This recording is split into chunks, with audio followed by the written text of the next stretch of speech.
Assalamualaikum warahmatullahi wabarakatuh. Aku Devita Risa dari kelas 12 IPA 3 absen 11. Di sini aku akan menyampaikan materi geografi yaitu teori pusat pertumbuhan wilayah.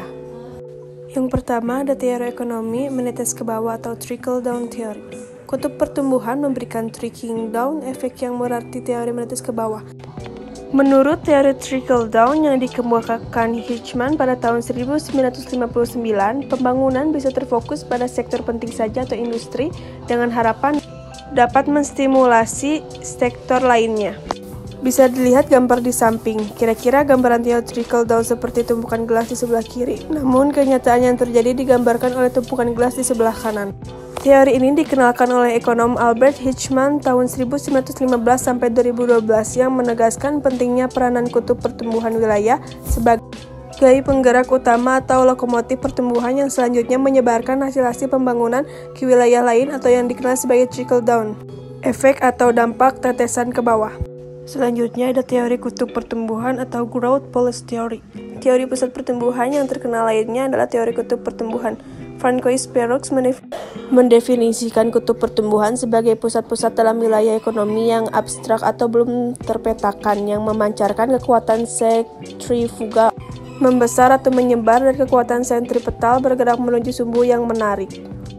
Selanjutnya ada teori polarisasi ekonomi. Berdasarkan teori polarisasi ekonomi tahun 1955 oleh Kumar Myrdal, setiap daerah memiliki pusat yang menjadi daya tarik masuknya tenaga kerja, modal, dan barang dagangan.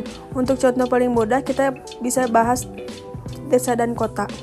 Menurut teori ini, kota sebagai pusat pertumbuhan menjadi daya tarik bagi orang-orang yang tinggal di pinggiran. Pinggiran di sini biasanya berarti desa dan daerah lain di sekitar kota. Pertanyaannya, apakah ini sesuatu hal yang baik? Ilustrasi hubungan desa dan kota ada dampak positif dan negatif dari fenomena ini. Dampak positif ini disebut spread effect, sedangkan dampak negatif disebut backward effect. Berikut ini beberapa spread effect dan backward effect menurut teori polarisasi ekonomi. Spread effect atau dampak positif pembentukan pusat pertumbuhan bagi suatu negara adalah sebagai berikut. Yang pertama, kesempatan bekerja bertambah. Yang kedua, upah buruh semakin tinggi. Yang ketiga, bahan mentah dapat dipasarkan. Lalu selanjutnya, dampak negatif atau backward effect. Yang pertama, kriminalitas meningkat. Yang kedua, kerusakan lingkungan. Selanjutnya, teori tempat sentral. Menurut teori tempat sentral yang dikemukakan oleh Chris Thaler, tempat sentral merupakan pusat pasar untuk pertukaran barang dan jasa. Faktor lokasi sangat penting dalam pemasaran. Selain itu, antar tempat sentral akan saling bersaing satu sama lain. Menurut teori ini, ada 3 macam hierarki tempat sentral yang dinotasikan dengan K. Bisa dilihat pada gambar di samping. Selanjutnya ada teori von Thunen. Johann Heinrich von Thunen 1783-1850 adalah ahli ekonomi pertanian asal Jerman yang membuat teori tentang lokasi pertanian pada awal abad ke-19. Von Thunen mengembangkan teori ini berdasarkan pengamatan di daerah tempat tinggalnya. Inti dari teori von Thunen adalah ia menitikberatkan pada 2 hal utama tentang pola keruangan pertanian, yaitu yang pertama, jarak lokasi pertanian ke pasar. Yang kedua, sifat produk pertanian atau keawetan, harga, dan beban akut.